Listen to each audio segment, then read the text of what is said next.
far in the northern belt of the drifting cloud, where the wind no longer howled but instead whispered in curling, spiral breaths, there existed a city known not for its beauty, nor its history, but for its quiet.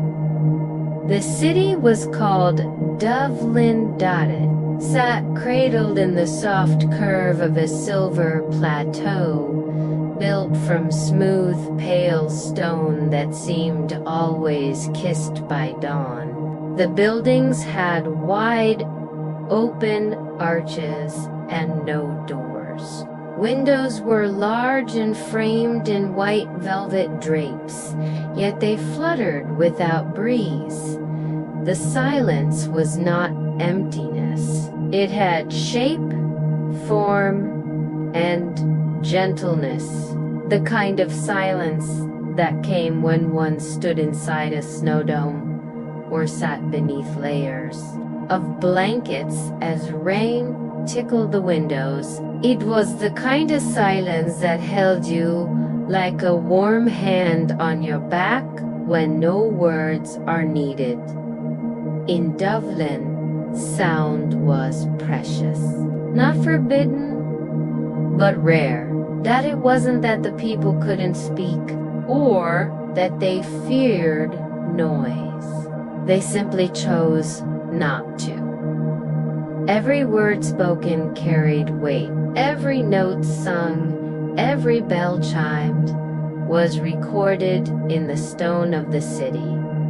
Sound was memory. Sound was sacred. At the center of Dovelin stood the Orchestrarium, a rounded, glistening structure made of frosted glass and silver bone. Within its dome, the city kept every sound it had ever made, carefully suspended like dew on a spider's thread.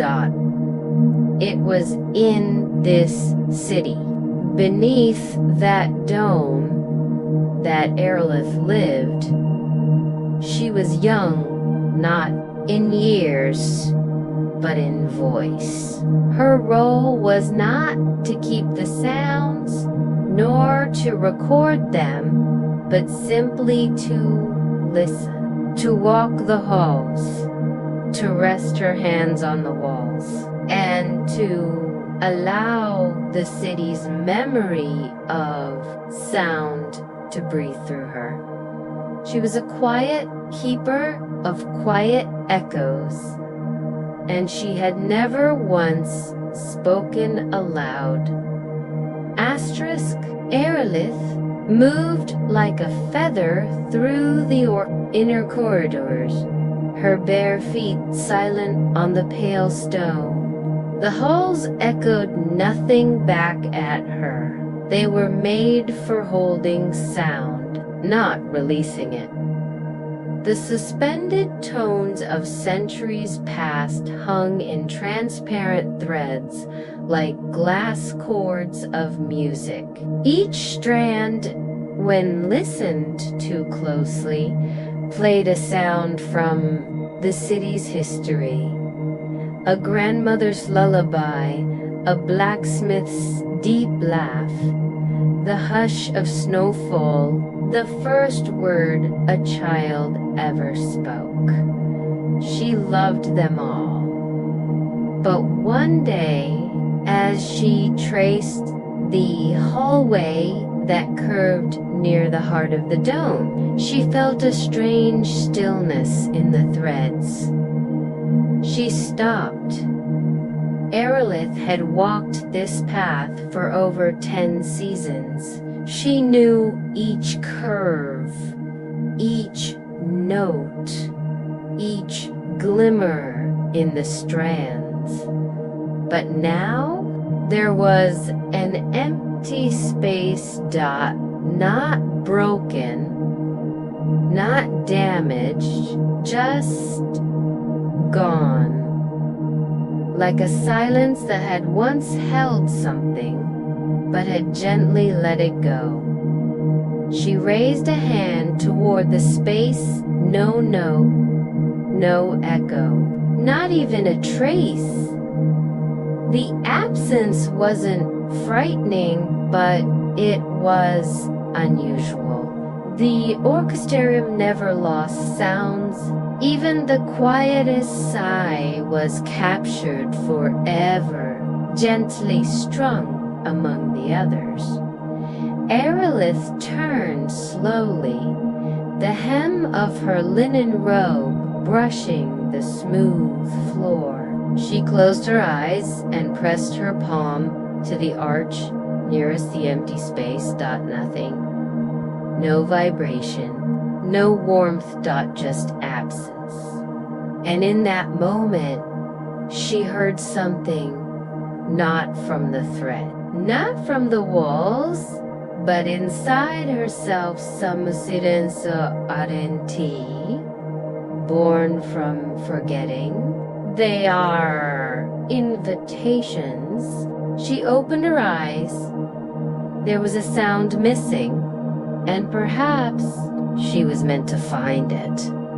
Asterisk, Erelith sought the curators the next morning, not with words, but with presence. In Dovelin, that was enough. She sat before them in the pale hall beneath a domed roof where soft chimes hung from the ceiling but rarely moved.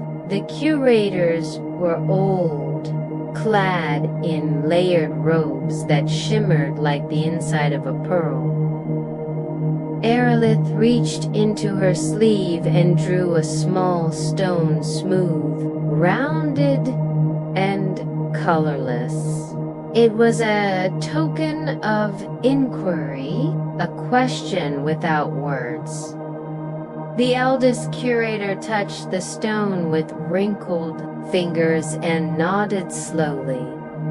Then she gestured toward a passage. Few ever took a narrow arch near the orchestrium's rear. Framed in blue shadow, the garden of unsung moments. It was not truly a garden, though moss grew along the floors and shafts of gentle daylight fell through cuts in the roof. Instead, it was a place where sounds almost made had gathered, a flutter of a thought before it became voice. A footstep that hesitated, a breath that held back a name. Erelith stepped into the garden with a mix of wonder and respect. It was peaceful, even more than the rest of Dovelin. This space held a kind of hush that was not emptiness, but potential, the feeling one had right before speaking a truth, or right after deciding not to. She walked slowly. Along one wall grew silver-leafed vines that vibrated faintly. Along another were bowls filled with quiet water that recorded the tension in unspoken farewells. And near the center stood a tree of translucent bark and crystalline leaves, at its base. Woven into the roots, she found a small sphere. It pulsed faintly. She lifted it, cradled it in her palms, and heard, in the quiet between heartbeats. We waited for someone who would listen to what was never said. Erelith sat for hours in the garden, cradling the softly pulsing sphere like a fragile song, yet unsung. Around her, the garden of unsung moments swayed in near silence. The silver-leafed vines shimmered faintly, as if listening. The crystalline tree cast flickering patterns of light onto the moss-covered stone, and the echo of the almost said hung like warmth in the air. The sphere held not a sound, but the promise of one dot. It was not complete, not broken either. It was suspended like a held breath at the edge of an emotion, like the pause before a beloved name is whispered. She had never felt such stillness. Hum so loudly, the orchestrarium had trained her to listen to memory, to honor what had already happened. But this was different. This was a sound that had not yet occurred, and it was not stored in the orchestrarium's threads. It had chosen her dot as evening deepened and Dovelin's soft sky dimmed to slate blue. Erelith rose, gently tucking the sphere into a linen sash across her chest. Her bare feet made no sound as she left the garden. A hush accompanied her steps, like a city bowing its head in anticipation. When she entered the orchestrarium that night, she felt the difference immediately.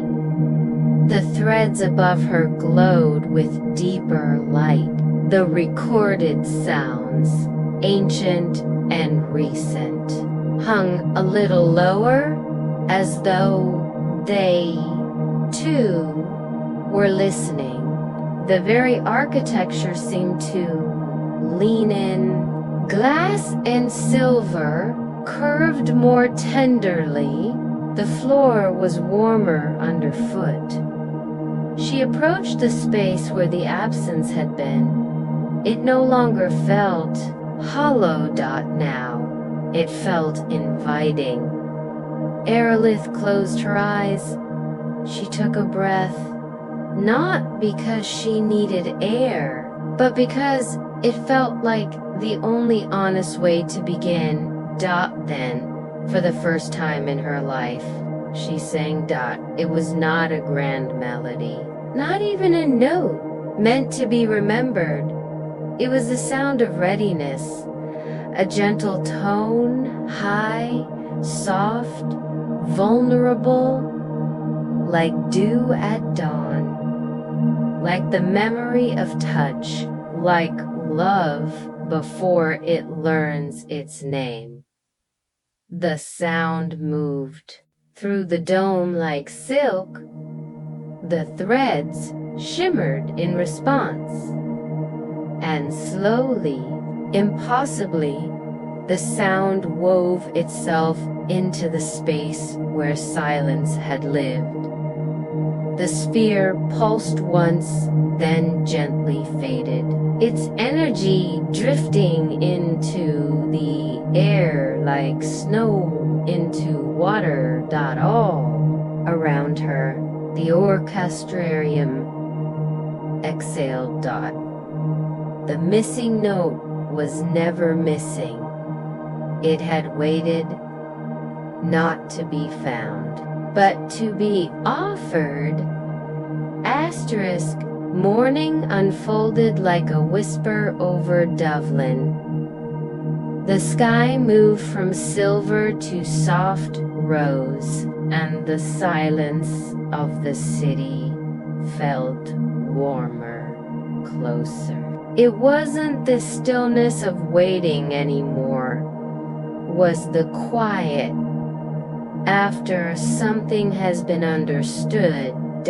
In the orchestrium, the threads no longer simply hung in place. They shimmered gently, swaying with purpose. The air within the dome held something new. Erelith stood beneath them. The note she had sung so soft, so small, had not faded. It pulsed now within the great memory of sound, not as history, but as a beginning, a seed among the echoes. And as she watched it glow, the city outside began to respond. A bell rang from the western square. One note, deep and steady. It was the first chime in a long time, not tied to ritual or ceremony, but to feeling a moment later. A second tone answered from the harbor, not perfectly in tune, not rehearsed, but beautiful. The two sounds rippled through Dovelin like a hand across still water, on balconies and stairwells, under arched windows and soft awnings. The people paused. They didn't speak, but they turned toward one another. Some touched the stone walls beside them. Others simply closed their eyes. It was not a song. It was not silence. That it was between Erelith stepped outside the orchestrarium and stood at the top of its marble stairs. A soft breeze caught the hem of her robe. She looked out at her city, not just a place of memory now, but of invitation. And the people, quietly gathered below, looked back. They did not cheer. They did not bow. They simply breathed together. The sound they made was nearly nothing at all, but within it lived the first chord of something new. That night, under a starlit sky brushed with violet clouds, Dovelin rested. The threads of memory swayed gently overhead. The garden of unsung moments glowed faintly in the dark, and for the first time in generations, the city didn't just remember sound. It dreamed in it.